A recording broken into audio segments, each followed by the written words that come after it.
আজ থেকে শুরু হলো তিলোত্তমার বিচার চেয়ে সোদপুর ট্রাফিক মোড়কে তিলোত্তমা মোড় নামকরণ সহ বিভিন্ন দাবিতে এসএফআই উত্তর 24 পরগনা জেলা কমিটির ডাকে স্বাক্ষর সংগ্রহ অভিযান।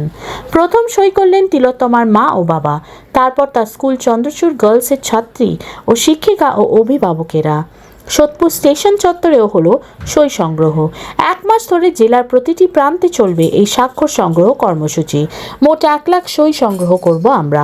তারপর এই সব সই নিয়ে ডিসেম্বরে সোদপুর থেকে হেঁটে বারাসাত অবধি ডিএম অফিসে জমা করা হবে।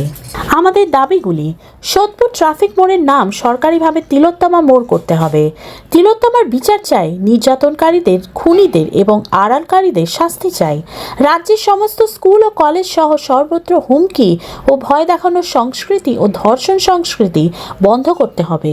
কলেজে কলেজে থ্রেড কালচারের ধারক ও বাহক তৃণমূলের অবৈধ ছাত্র সাংসদ বিলুপ্ত করতে হবে।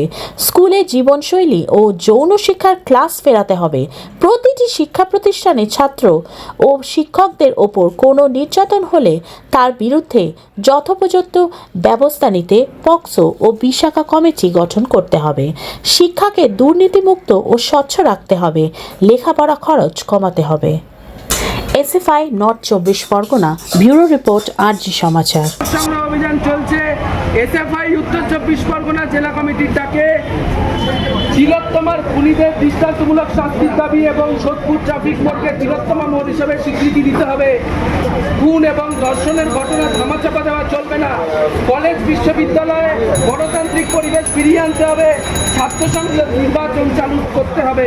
এই দাবিতে রেপ কালচার এবং গ্রেড কালচার নির্মূল করার দাবিতে এই স্বাক্ষর সংগ্রহ অভিযান। আপনারা সকলে আসুন, একটা সই করে দিয়ে যাবেন আমাদের দাবির সঙ্গে সহমত পোষণ করলে।